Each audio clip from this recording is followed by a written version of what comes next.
안녕하세요. 인공지능과 예술의 만남 강의를 맡은 홍지연입니다. 오늘은 우리 선생님들과 인공지능과 예술이라는 상당히 잘 어울릴 것 같기도 하고 그렇지 않을 것 같기도 한 이 두 가지에 대해서 좀 종합적으로 이야기를 나눠볼까 합니다. 우리 선생님들이 사실 인공지능은 조금 낯설게 느껴지실 것 같아요. 그래서 조금 편안하게 그리고 어떻게 하면 내가 공부하는 이 예술이라는 분야의 인공지능을 좀 접목하면 좋을까를 한번 포인트로 두시고 들어주시면 좋을 것 같아요. 자, 여기 지금 그림이 하나 보이죠? 바로 인공지능 화가 오비어스의 작품입니다. 사실 저는 미술에 대한 것은 이렇게 소양이 깊지는 않아서, 근데 여기 지금 강의를 들으시는 분들 중에는 미술을 전공하신 분들도 분명히 계실 것 같은데요. 어떠세요? 이 작품의 가치가 어느 정도 되실 거라고 생각이 드시나요? 많은 분들이 뭐 한 5천만 원 또는 1억 뭐 이렇게 얘기를 해주시더라고요. 근데 이 오비어스가 그린 작품의 낙찰가는 무려 우리나라 돈으로 5억 원이 정도 됩니다. 놀라운 일이죠. 인공지능 화가가 그린 작품을 창작물이냐 아니냐 여러 가지 윤리적인 문제라든지 논쟁거리들은 일단 뒤로 잠깐 놔두고 우리가 이 인공지능이 그린 그림이 무려 이런 높은 가격에 책정이 됐다는 것만 봐도 지금의 시대가 많이 바뀌었다. 또는 인공지능과 어떤 예술의 만남이 상당히 활발하게 이루어지고 있는 것은 아닌가 하는 그런 생각이 듭니다. 자, 그렇다면 우리는 뭐 이렇게 인공지능이 화가를 대신하고 또 의사가 인공지능이 의사를 또 대신하고 변호사를 대신하고 이렇게 직업군을 대체하면서 우리 인간의 어떤 직업을 위협하는 것이 아닌가, 이렇게 어떤 겁만 먹어야 될까? 그렇지는 않다라고 저는 생각을 하거든요. 인공지능이 분명히 우리 생활을 많이 바꾸는 것은 사실이지만 우리가 흔히 영화에서 보는 뭐 인공지능이 인간을 위협한다라든지 그런 이야기는 저희가 강인공지능, 약인공지능을 얘기할 때 바로 강인공지능에 해당되는 이야기라고 보시면 됩니다. 실제 현실 세계에서는 강인공지능이 사실은 아직 구현되지가 못했어요. 그렇기보다는 인간의 어떤 모든 능력을 다 멀티로 다 따라할 수 있는 인공지능은 사실 세상에 존재하지 않거든요. 물론 어떤 특정 분야에서 인간보다 더 뛰어난 능력을 나타내는 뭐 알파고라든지 뭐 그런 경우는 왓슨이라든지 그런 경우는 있지만 아직까지는 인간의 능력을 훨씬 더 뛰어넘거나 그런 인공지능이 구현되지는 않았습니다. 뭐 앞으로 그런 사회, 그런 시대가 올 수는 있지만 그렇다고 우리가 겁을 먹고 인공지능을 사용하지 말아야지. 이것보다는 우리 사회의 발전에 따라서 이런 기술을 어떻게 하면 좀 더 우리 생활에 편리하게 잘 이용할 것인가에 좀 포커스를 두고 생각을 해보면 좋을 것 같아요. 자, 그래서 제가 영상을 하나 준비를 했는데요. 이 영상이 조금 길어서 조금만 앞부분만 보여드리도록 하겠습니다. 자, 여기 보시면 두민이라는 작가와 이매진 AI라는 어떤 콜라보, 협업한 작품이 있어요. 지금 화면에 보이는 그림이 바로 인간 화가와 AI, 인공지능 화가가 같이 협업을 해서 완성한 작품입니다. 아주 멋있죠. 독도의 모습을 이렇게 표현을 했는데요. 그렇다면 지금 제가 질문을 드릴게요. 어떤 작품이 인간 화가가 그리고 어떤 작품이 인공지능이 그렸을까요? 다 뛰어난 작품인 것 같은데 사실 이 영상을 쭉 보시면 지금 보이시는 이 빨간 색깔 독도와 수면에 보이는 파란 색깔 독도 보이시죠? 이 빨간색 부분은 인간 화가가 그린 거고 파란색 부분이 인공지능이 그린 거라고 하더라고요. 그러니까 인간과 인공지능이 이렇게 협업을 해서 하나의 작품을 만들어내는 인간과 인공지능이 더불어 살아가는 또 협업을 하는 그런 시대가 되었고 이런 작품이 이렇게 앞으로 가치가 인정이 되고 어떤 예술 분야에서도 또 다른 어떤 방향과 방향성 또는 새로움을 추구하는 그런 계기가 되지 않나 하는 생각이 듭니다. 마찬가지로요. 지금 다른 영상을 하나 더 보시면 AI 피아니스트가 등장을 합니다. 요거는 짧으니까 잠깐 한번 같이 보실게요. 연주자도 없는데 피아노 건반이 저절로 눌려 피아노 연주가 됩니다. 세상을 떠나는 거장의 연주법을 그대로 배운 AI 피아니스트가 인간 오케스트라와 첫 연주를 펼쳤습니다. 이혁근 기자가 다녀왔습니다.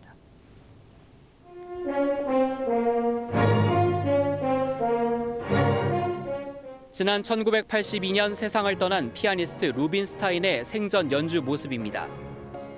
호쾌하고 화려하면서도 탁월한 기교가 연주 특징으로 손꼽힙니다.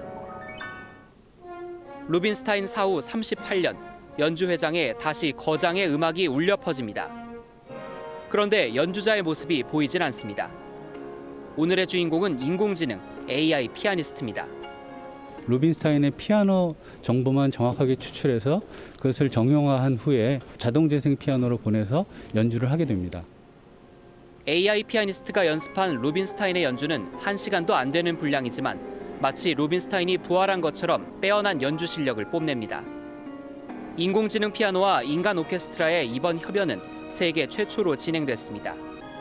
만화책 같은 데 보면은 이제 귀신 들린 피아노가 이제 나오는데 조금 무섭기도 하고 이렇게 기술이 많이 발전했다라는 생각이 들었습니다. AI 피아니스트와 인간 오케스트라의 색다른 협연 영상은 다음 달 11일 일반에 공개됩니다. MBN 뉴스 이혁근입니다. 네, 영상을 잘 보셨죠? 어떠신가요? 우리 음악을 전공하신 분들도 계실 것 같은데 정말 세상이 많이 변했다. 이렇게 인공지능과 인간이 협업을 해서 오케스트라를 완성하는 그런 시대가 되었다라는 게 한편으로는 놀랍기도 하고 또 한편으로는 우리가 그렇다면 이러한 기술을 좀 어떻게 활용하면 좋을까? 또는 우리가 교육자로서 아이들에게 이렇게 변화하는 세상을 좀 어떻게 보여주면 좋을까? 우리 아이들이 결과적으로 살아갈 세상이 이렇게 변화하고 있고 그런 시대에 맞춘 교육을 우리가 해야 하잖아요. 특히 예술 분야에서 아이들이 어떻게 인공지능과 협업을 해서 좋은 작품을 만들어 나갈 수 있을지 그런 역량은 또 어떻게 키워줄 수가 있을지에 대한 고민을 해야 할 때가 아닌가 싶습니다. 네. 이렇게 지금 인공지능에 대한 뉴스 영상들을 조금 살펴보았는데요. 바로 이 인공지능의 기술이라고 하는 부분이 바로 우리가 흔히 얘기하는 4차 산업혁명 시대를 이끌어가는 바로 지능정보기술의 핵심적인 부분이라고 말씀을 드릴 수가 있습니다. 자, 그렇다면 지능정보사회란 무엇이냐? 우리가 지능정보 기술에 의해서 이끌어가는 그런 사회를 지능정보 사회라고 하는데요. 흔히 우리 선생님들이 학창 시절에 공부를 할 때 정보사회라는 말은 많이 들으셨을 거예요. 그죠? 정보화 사회로 나아가고 있다. 정보사회다. 이렇게 단답형으로 시험도 보시고 하셨을 텐데 그때 말하는 정보사회라고 하는 거는 컴퓨터의 발명 그리고 인터넷의 발달로 인해서 그런 여러 가지 ICT 인프라가 굉장히 발달하던 시대를 우리가 살아왔던 거고 그로 인해서 많은 사회의 변화, 직업군의 변화를 겪었던 그런 사회를 얘기합니다. 그런데 이 앞에 지금 뭐가 붙었죠? 그렇죠. 지능이라는 두 글자가 붙었어요. 지능이라는 두 글자가 붙었다는 건 이런 그전에 우리가 구축되었던 ICT 인프라 속에 인공지능이라는 것이 덧붙여져서 사회의 변화 그리고 어떤 직업군의 변화 또는 새로운 아까 우리 인공지능 오비어스, 인공지능 화가의 작품처럼 새로운 어떤 가치와 부를 창출하는 사회가 바로 지능정보 사회라고 말씀드릴 수가 있겠습니다. 그러면 지능정보 사회의 핵심적인 변화는 무엇이냐면 바로 이거예요. 저희가 그전에 산업사회였다든지 또는 정보사회에서는 정보사회에서는 어떤 물리적인 인간의 육체적인 노동을 누가 대신해줬죠? 그렇죠. 기계가 대신해주거나 컴퓨터가 대신해줬어요. 그죠? 보통 그런 물리적인 노동에 물론 정신적인 노동을 이제 정보사회에서 조금 대신을 해주기는 했지만 주로 이 기계라는 것이 우리 인간의 육체적인 노동을 대신해 주었다면 지능정보사회에서는 더 나아가서 정신적인 어떤 노동 판단의 주체가 기계에서 인간으로 바뀌었다라는 거예요. 그러니까 그전에는 우리 사람이 다 모든 것을 의사결정을 하고 판단을 내리고 이런 고차원적인 사고 영역은 기계가 대신할 수 없어 라고 하는 사회였다면 지금의 시대는 그런 판단까지도 또는 예측이라는 어떤 높은 사고의 과정도 누가 대신해준다? 기계가 대신해주는, 다른 말로 인공지능이 대신해주는, 그래서 자율적인 어떤 처리와 제어와 예측이 가능해진 사회를 우리는 지능정보 사회라고 이야기를 합니다. 그렇다면 그런 사회를 이끌어가는 지능정보 기술이 무엇인가? 아까 말씀드렸던 인공지능이 바로 핵심, 코어라고 말씀드릴 수가 있겠고요. 거기에 ICBM이라는 게 덧붙여져 있어요. 그럼 ICBM이 뭐냐면 IoT, 클라우드, 빅데이터, 모바일을 얘기하는 거거든요. 그러면 이런 인공지능과 ICBM이라고 하는 그런 기술들이 결합이 되어서 사회의 변화를 주도하고 있다라고 보시면 되겠습니다. 자, 여기 보이시는 그림을 조금 보면 더 이해가 잘 되실 것 같아요. 우리가 IoT가 굉장히 기기가 많이 발달했죠. 그죠?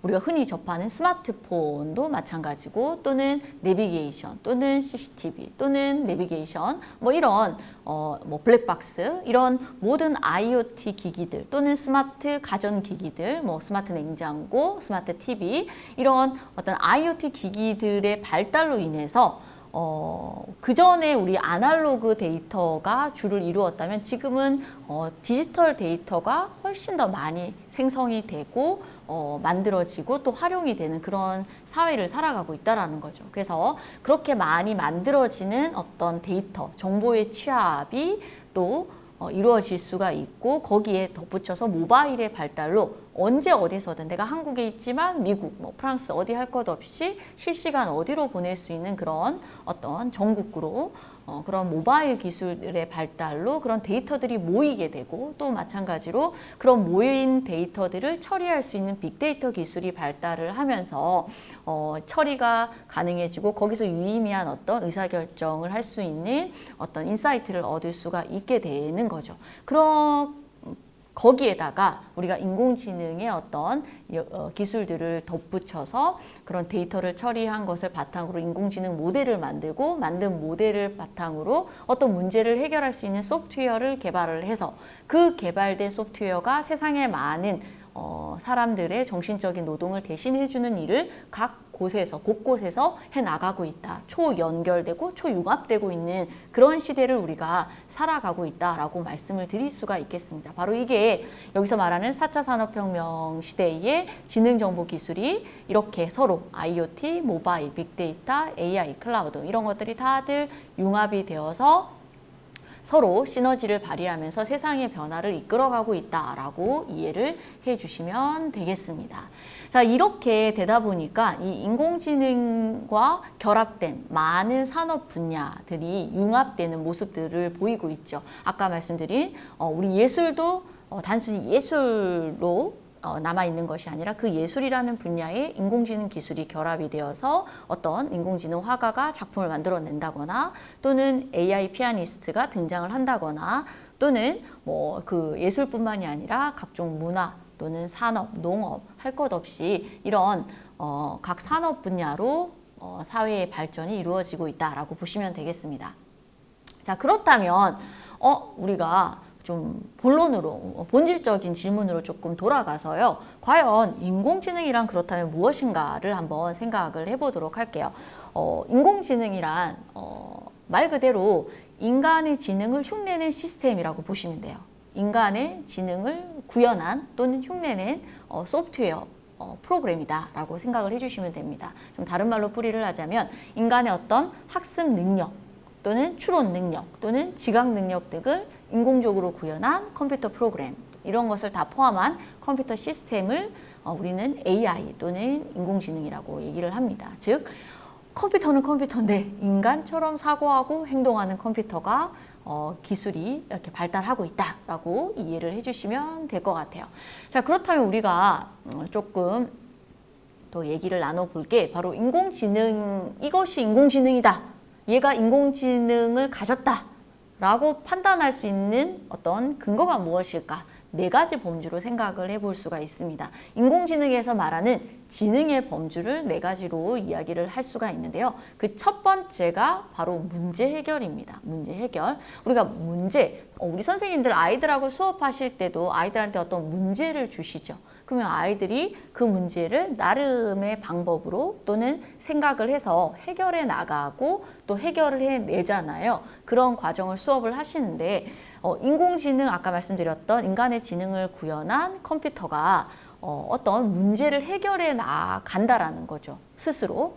그러면 문제라고 하는 거는 우리가 이상적인 상태가 있어요. 이상 상태가 있고 그리고 지금 내가 느끼는 현재의 현실이 있죠. 그리고 현실과 이상의 괴리가 있을 때 우리는 이거는 문제야, 해결해야 돼 라고 느끼는 바로 문제 상황을 인지하는 게 되거든요. 그리고 나름의 방법을 구안을 해서 이 괴리를 줄여 나가는 과정이 문제 해결 과정이고 결과적으로 이 이상과 현실이 일치되는 지점을 찾아서 그 문제를 해결하면 우리는 문제를 해결했다라고 얘기를 한단 말이에요.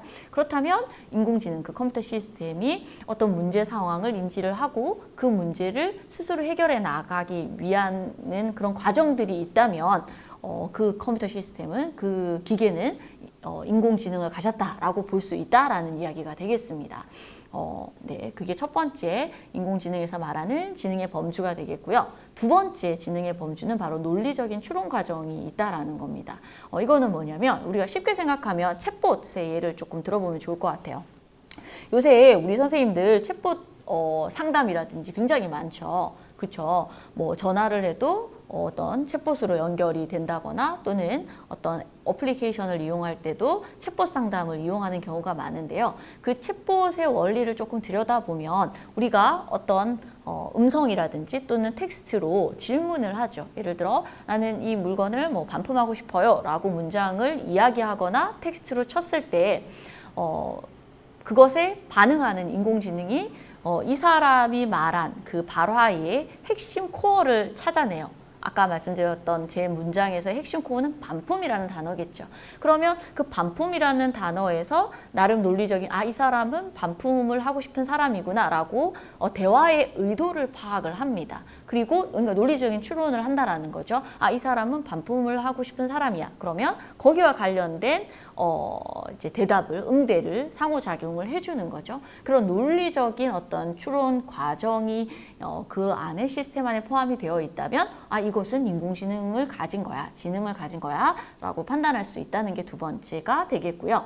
세 번째는 바로 우리 많이 들어보셨을 거예요. 머신러닝이라는 거예요. 머신러닝. 그럼 머신러닝은 말 그대로 기계 학습이거든요. 머신러닝, 기계 학습이잖아요. 그럼 기계가 말 그대로 학습을 한다라는 거예요. 근데 우리가 학습을 한다라는 것은 어떤 거냐면 인간의 예를 들어보면 우리가 공부할 때를 한번 생각을 해볼게요.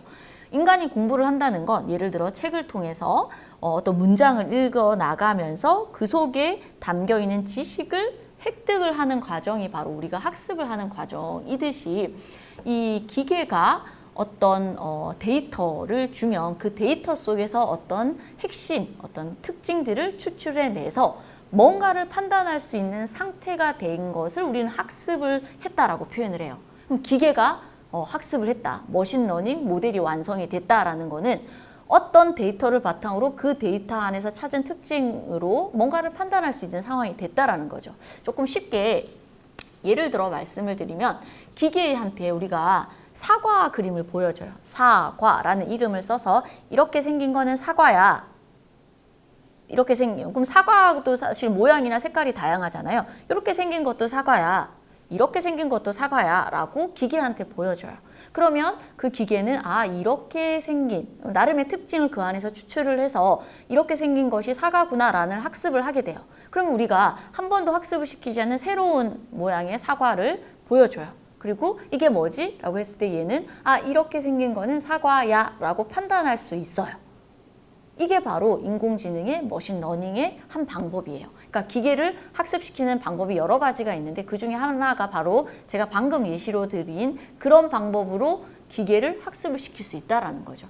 그러면 머신러닝 모델이 만들어졌다. 뭔가를 판단할 수 있는 기준이 생겼다. 라고 이해를 해주시면 돼요. 그러면 이거는 사과야 라고 판단할 수 있는 기준이 생긴 상태. 그게 바로 머신러닝 모델이 만들어졌다라고 이해해 주시면 되겠습니다. 그리고 마지막 네 번째가 바로 인식이라고 하는 부분이에요. 우리 인공지능이라는 게 결과적으로 인간의 지능을 흉내내는 거라고 그랬잖아요. 그럼 우리가 사람이 어떤 판단을 하기 위해서는 세상에 있는 데이터를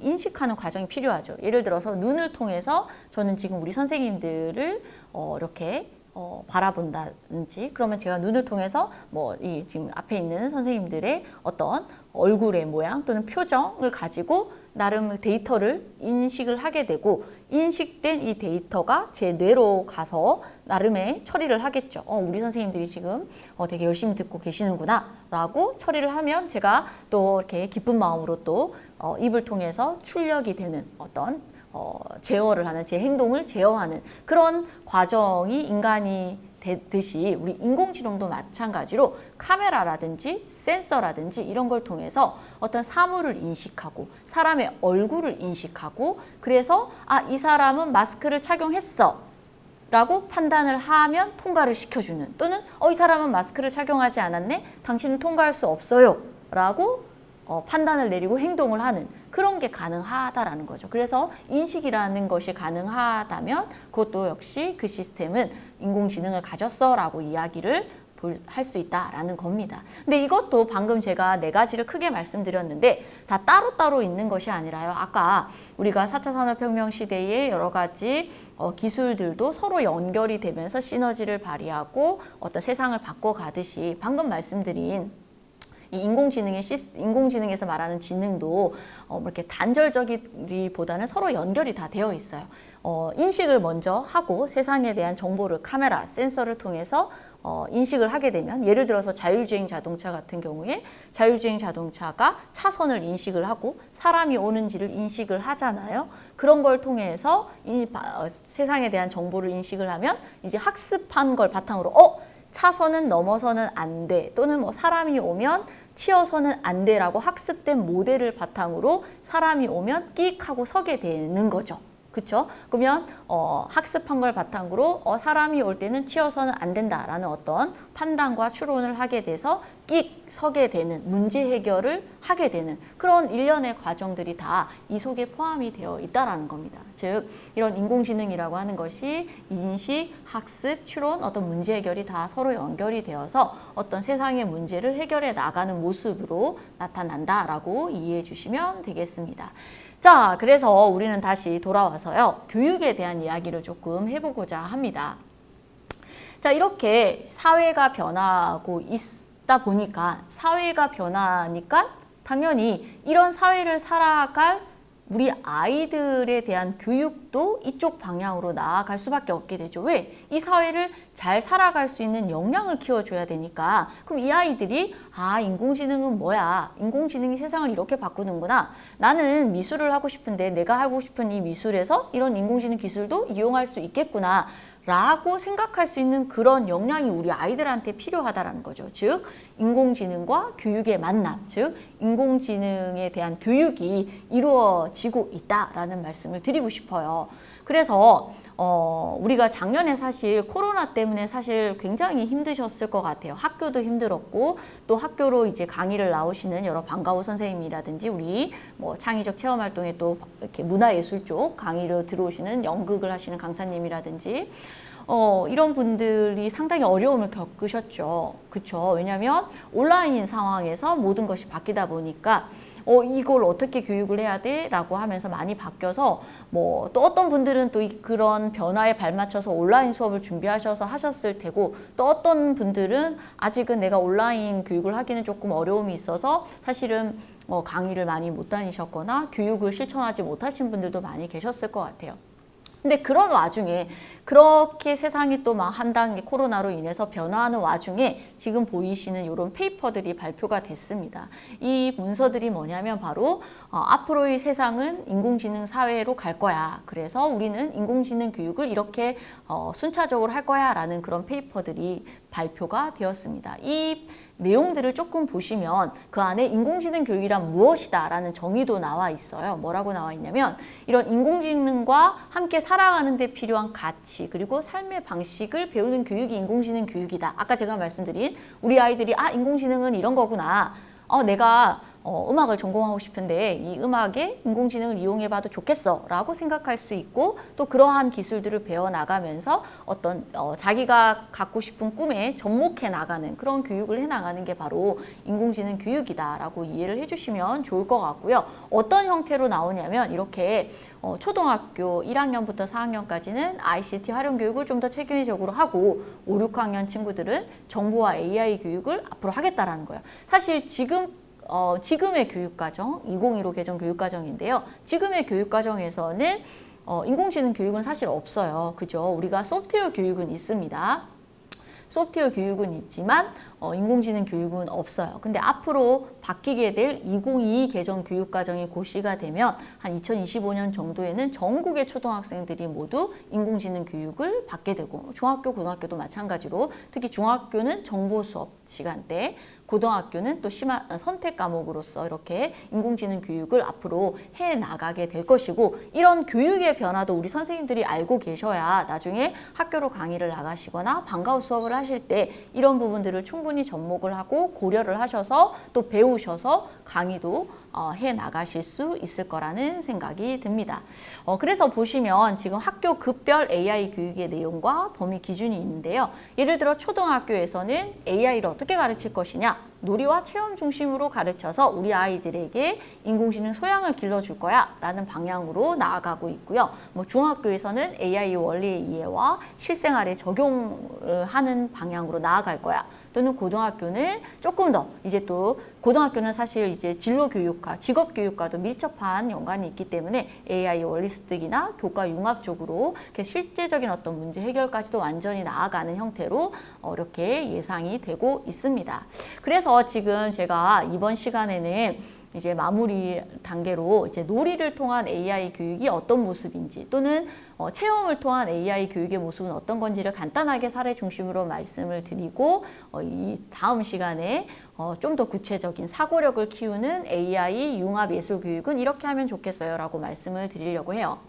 그래서 지금 이제 말씀드릴 내용은 바로 놀이를 통한 AI 소양 교육입니다. 아까 초등 단계에서 놀이와 체험 중심의 AI 교육을 통해서 아이들에게 AI의 인공지능 소양을 길러주겠다라고 하는 그 학교 급 목표를 보셨잖아요. 그런 것처럼 우리가 놀이를 통해서 아이들하고 인공지능 교육을 할 수가 있다라는 거예요. 그래서 지금 잠깐 예시가 뭐냐면 바로 AI 로봇이 되어서 감정을 판단해요 라는 그런 놀이예요. 바로 AI 로봇 역할극이라고 보실 수가 있는데요. 우리 선생님들 중에는 또 연극을 강의하시는 분들도 계실 것 같은데 이런 인공지능 사회에 변화되는 모습을 아이들하고 역할극을 해봐도 좋을 것 같아요. 그죠? 그러면 여기 예시는 어떤 거냐면 말 그대로 AI 로봇이 2인 1조로 한 명은 AI 로봇이 되고 한 명은 이 AI 로봇을 학습시키는 역할을 하는 거예요. 프로그래머의 역할을 한다라는 거죠. 그러면 이 AI 로봇의 역할을 맡은 친구에게 이 프로그래머가 어떻게 학습을 시키냐면 감정 카드를 줍니다. 자, 이 AI 로봇에게 감정 카드를 주고요. 또 표정 카드를 줘요. 그럼 다양한 표정들을 보고 이 표정의 감정은 행복함인지 이 표정은 슬픔인지를 로봇이 되었다라고 생각을 하고 판단을 해보는 거예요. 근데 이 놀이의 핵심은 뭐냐면 이 AI 로봇이 그렇게 판단하는 근거가 중요해요. 내가 이 표정을 보니까 어떤 사람의 눈썹이 이렇게 반달 모양으로 되어 있고 입꼬리가 위로 올라갔어. 그래서 이 사람은 행복한 표정이라고 판단했어요 라고 말하는 과정이 굉장히 중요합니다. 왜냐하면 실제로 얼굴을 인식하는 인공지능 시스템에서 사람의 어떤 감정을 읽을 때 어떻게 하냐면요. 이런 눈썹, 코, 그 다음에 입의 모양의 데이터를 분석을 해서 이렇게 입꼬리가 이렇게 올라가서 반달 모양으로 웃고 있는 모양이면 이 사람은 지금 기뻐요 또는 행복해요 라고 판단을 하거든요. 또는 우리 화난 표정을 짓는다고 했을 때 이렇게 눈썹 위로 올라간다라든지 또는 입술이 이렇게 딱 굳게 닫힌다든지 그런 표정의 특징이 있잖아요. 그런 얼굴, 사람들의 얼굴 데이터에서 표정의 특징들을 찾아서 인공지능이 학습을 해서 판단을 하는 거거든요. 그런 과정을 이런 놀이를 통해서 배우는 거라고 이해해 주시면 되겠습니다. 또 하나 예를 하나 더 보면 결과적으로 인공지능이 학습을 하는 거는 수많은 데이터를 통해서 그 데이터에서 학습을 하는 거거든요. 앞에서 아까 제가 감정을 판단할 때도 사람들의 얼굴, 행복한 사람들의 얼굴의 표정, 그 사진 데이터를 가지고 학습한 인공지능이 이제 판단을 할 수 있는 거예요. 아, 이런 표정을 가진 사람들은 행복한 거예요. 이런 표정을 한 사람들은 슬픈 거예요. 라고 판단을 하는 거거든요. 그러면 그런 판단에 그런 학습의 기준이 되는 것은 바로 엄청나게 많은 양의 데이터. 근데 그 데이터가 질도 굉장히 중요해요. 양도 중요하지만 다양한 표정의 얼굴을 데이터의 양 그런 것도 중요하지만 근데 만약에 얼굴 데이터에 얼굴 사진에 잘못된 표정이 있을 수도 있겠죠. 그렇죠? 잘못된 사람의 얼굴 표정이 들어가 있을 때는 잘못 학습을 할 수도 있어요. 그래서 그런 과정들을 이런 데이터가 필요해요 놀이로 할 수가 있습니다. 그래서 어떤 걸 판단할 때는 어떤 데이터가 필요한가를 카드 놀이를 통해서 매칭을 시켜서 이런 경우에는 이런 데이터가 필요해요를 찾는 그런 놀이로 이런 인공지능에 대한 이해를 도울 수가 있겠고요. 또는 이런 놀이도 있어요. 안전체포 놀이라고 해서 우리가 어떤 위험한 행동을 했을 때 이렇게 달려가서 도와주는 왜 구조 로봇이라든지 안전 로봇이 있잖아요. 그런 것처럼 안전한 상황과 위험한 상황을 학습한 챗봇이 있는 거예요. 그래서 그런 챗봇이 위험한 상황입니다. 또는 안전한 상황입니다. 라고 알려주는 그런 놀이를 통해서도 배울 수가 있어요. 사실 초등학교 아이들이다 보니까 인공지능의 개념을 막 설명으로 한다거나 뭐 이렇게 어려운 말을 하면 이해를 못하기 때문에 이렇게 놀이를 통해서 자연스럽게 인공지능이 이렇게 데이터를 통해서 학습을 하고 판단을 하는구나 라는 것을 자연스럽게 익힐 수 있다라고 보시면 되겠습니다. 자, 그리고 또 하나 마지막으로 더 놀이를 통한 AI 교육 예시를 들면요. 바로 AI 윤리 보드 게임이라고 하는 건데요. 우리가 아까 잘못된 데이터로 학습을 하는 경우에 인공지능이 잘못된 판단을 해서 사고를 낸다거나 사람의 생명을 위협할 수도 있어요. 그런 여러 가지 윤리적인 문제에 부딪힐 수가 있는데 그런 윤리적인 문제도 우리가 토론을 통해서 아이들하고 충분히 이야기를 나누고 그래서 인공지능을 잘 이용해야겠구나라는 어떤 소양을 키워줄 필요가 있거든요. 근데 그런 것도 우리가 말로써 하기보다는 이런 보드게임 이렇게 말판을 이동해 가면서 윤리적인 상황이 나오고 그 윤리적인 갈등 상황에서 우리는 어떤 판단을 해야 될까? 인공지능에게 어떻게 학습을 시키는 게 옳은 걸까? 라는 것을 이야기해보는 그런 놀이를 통해서도 우리가 윤리교육을 또 재미있게 할 수가 있겠습니다. 자, 이렇게 이상으로 놀이를 통한 인공지능의 어떤 교육은 이렇게 하면 좋을 것 같아요 라고 예시를 보여드렸고요. 이번에는 체험을 통한 AI의 어떤 소양 교육 예시를 조금 말씀을 드리도록 할게요. 지금 체험 같은 경우에는 주로 우리가 인공지능 교육 플랫폼 또는 어떤 사이트를 활용을 해서 그 사이트를 아이들이 들어가서 어떤 게임을 하다 보면 또는 어떤 걸 체험을 하다 보면 그 안에서 인공지능에 대해서 이해를 할 수 있는 그런 경우라고 생각해 주시면 돼요. 그래서 사실은 우리 강사님들이 또는 우리 선생님들이 아직 인공지능에 대한 어떤 강의를 하시기가 나는 아직 조금 어려울 것 같아 라고 하는 경우에 이런 체험 사이트를 이용해서 아이들하고 체험을 같이 하시면서 인공지능 교육을 해보시면 굉장히 도움이 돼요. 여기 지금 첫 번째 사례는 바로 킥드로우라는 사이트입니다. 킥드로우라는 사이트인데요. 이것은 미술하고 좀 접목을 시켜서 교육을 해보실 수 있는 아주 유용한 사이트예요. 이 사이트를 한번 나중에 들어가 보시면요. 이렇게 되어 있어요. 시작하기, 그러니까 마치 게임을 하듯이 체험을 하는 거예요. 시작하기 버튼을 누르면 게임이 시작이 돼요, 그냥. 근데 어떤 게임이냐면 제시어가 나옵니다. 여기서 지금 보시면 기차라고 나오죠. 그럼 기차라는 제시어가 나오면 직접 기차 그림을 그리시는 거예요. 기차 그림을 내가 그리다 보면 인공지능이 맞춰요. 그거 기차 맞죠? 라고 물어봐요. 맞으면 이제 다음 문제로 넘어가는 거고, 기차를 내가 그린다고 그렸는데 인공지능이 그걸 기차라고 판단을 못하고 뭐 철도 맞죠? 라고 판단을 한다면 틀린 거겠죠. 그러면 이제 제한된 시간 내에 이렇게 문제를 풀어가는 그런 사이트가 되겠습니다. 지금 보시면 이렇게 멋지게 기차를 그렸죠. 그러니까 다음 문제로 넘어갈 수가 있게 돼요. 자, 이렇게 6문제를 총 다 풀고 나면요. 게임이니까 아주 쉽게 뭐 게임 하는데 불과 뭐 몇 분이 안 걸리거든요. 아이들하고 신나게 게임을 해요. 게임을 하고 나서 왜 이런 게임이 우리가 하게 되었나를 이야기를 나눠봐야 돼요. 그러면 여기에 지금 어떤 경우에는 인식을 제대로 인공지능이 맞췄고 어떤 경우에는 못 맞췄어요. 그거를 들여다보시면 안에 클릭해서 들어가 보시면 예를 들어서 나는 우편함이 주제로 나왔는데 이렇게 그렸어. 근데 인공지능이 판단을 하기에는 이거는 오븐과 비슷하다. 우편함이 아니라 오븐이라고 생각을 했다라는 거예요. 판단을 했다라는 거죠. 그럼 그거를 어떤 판단의 근거가 무엇인지를 살펴보면 바로 이렇습니다. 즉 인공지능이 제시어로 이 기차 또는 뭐 우편함 또는 헬리콥터라는 제시어를 줬을 때 사람들이 막 그림을 그려서 줄 거 아니에요. 그럼 그 그림 데이터를 가지고 학습을 하는 거예요. 아, 헬리콥터는 이렇게 프로펠러가 이렇게 생겼구나. 우편함은 이렇게 생겼구나 라고 여러 명의 사람들이 그린 그림 데이터를 가지고 헬리콥터의 모양의 특징을 나름 찾아내는 겁니다.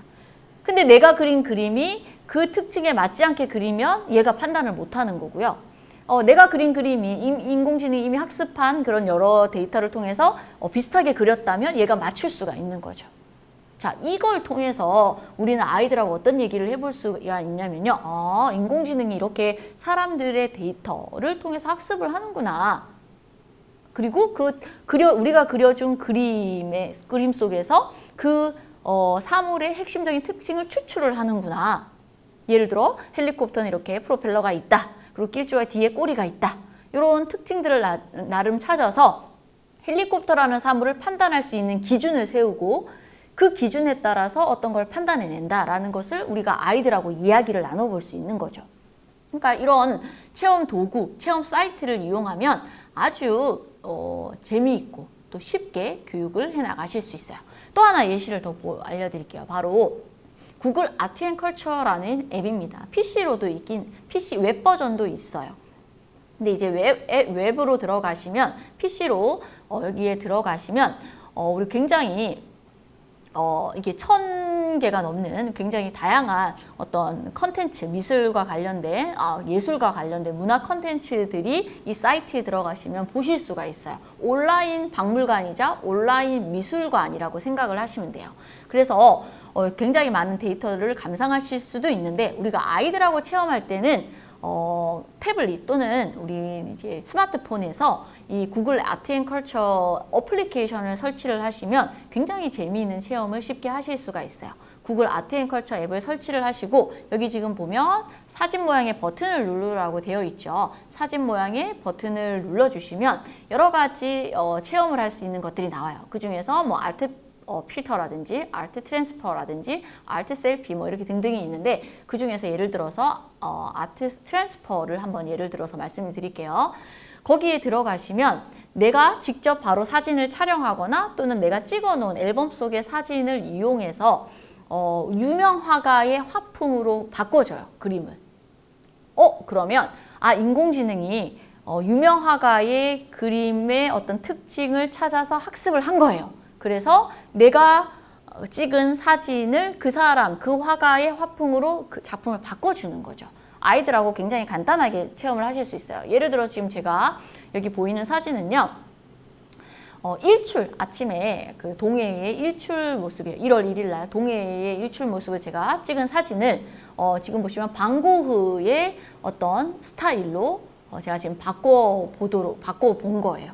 굉장히 멋지게 작품이 나오죠. 그럼 아이들하고 직접 이렇게 체험을 해보시고 인공지능이 이렇게 과거에 방고흐라는 화가가 그린 그림들을 쭉 보면서 나름의 그 사람의 기법이라든지 화풍이라든지 이런 걸 학습을 해서 이런 새로운 데이터가 들어왔을 때 그것을 반 고흐의 작품으로 바꿀 수가 있는 거구나라는 걸, 그래서 인공지능 화가의 원리를 조금 어느 정도 이해할 수가 있겠죠. 마찬가지로 이거는 지금 앤디 워홀의 스타일로 지금 디저트 사진을 바꾼 거거든요. 상당히 멋진 예술 작품으로 탄생을 하잖아요.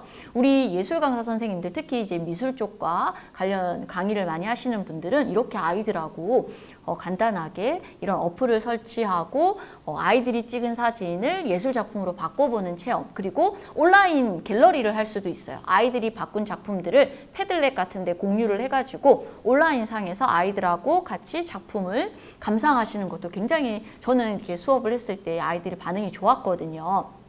그래서 특히 지금 코로나처럼 온라인 수업을 해야 되는 경우에 사실 미술 수업 하기가 되게 어렵잖아요. 그럴 때 이런 인공지능 체험도 한번 해보고, 또한 이런 예술 작품을 완성을 해서 이렇게 패들렛에 다 올려가지고, 또는 뭐 우리 선생님들이 운영을 하시는 어떤 온라인 클래스에다가 올려서 아이들이 친구의 작품도 서로 감상하실 수 있게 한다면 훌륭한 미술 감상 수업 또는 어떤 인공지능 예술 융합 수업이 되실 수가 있겠습니다. 그렇게 해서 말씀을 드렸고요. 한 가지만 더 마지막으로 체험을 통한 AI 예술 융합 예시를 말씀드리고 마무리를 하도록 할게요. 바로 두들바흐라는 작품 사이트인데요. 두들바흐는 음악과 관련된 사이트라고 보시면 돼요. 여기에 들어가시면, 이렇게 들어가시면 몇 개의 멜로디, 음만 딱 지정을 해주시면 얘를 굉장히 멋진 화음을 넣어서 한 곡을 완성을 해줘요. 좀 짧기는 하지만 이렇게 멜로디를 몇 개 알아서 이렇게 지정을 해주면요, 화음을 알아서 넣어줘요. 이거는 바흐의 어떤 그 작품, 바흐의 바흐가 작곡한 작품을 한 300곡 정도 되는 곡을 인공지능이 학습을 한 거예요. 학습을 해서 이렇게 몇 개의 멜로디만 딱딱 지정을 해주면 그걸 거기에다가 아주 잘 어울리는 바흐의 어떤 곡 스타일로 화음을 넣어줘서 멋진 곡을 하나 완성을 해줍니다. 굉장히 아이들도 좋아하거든요. 그래서 우리 선생님들도 궁금하실 것 같아요. 직접 두들바흐에 들어가셔서 한번 체험을 해보세요. 그러면 음악 수업을 하시는 경우에 이런 걸 동기 유발로서 이런 체험을 해보시는 것도 저는 적극 권유를 해드립니다. 자, 이상으로 이렇게 오늘 지금 첫 번째 시간에 인공지능 시대에 우리 사회가 어떻게 변화하고 있고, 인공지능과 예술이 만나서 또한 어떤 가치를 창출해 나가고 있는지, 또 이런 시대의 변화에 발맞춰 인공지능 교육이 앞으로 어떻게 이루어질 것인지, 그리고 간단하게 놀이와 체험을 통해서 우리가 인공지능 교육을 이렇게 해보면 참 좋을 것 같아요 라고 간단하게 말씀을 드렸습니다. 어때요? 좀 도움이 되셨나요? 자, 다음 시간에는요, 조금 더 깊이 있게, 우리가 단순히 체험만 하고 끝나면 또 이렇게 너무 깊이가 없잖아요. 그래서 조금 더 깊이 있게 문제 해결을 하는, 그래서 문제 해결력을 키울 수 있는 인공지능 융합예술 교육 사례를 말씀드리도록 하겠습니다.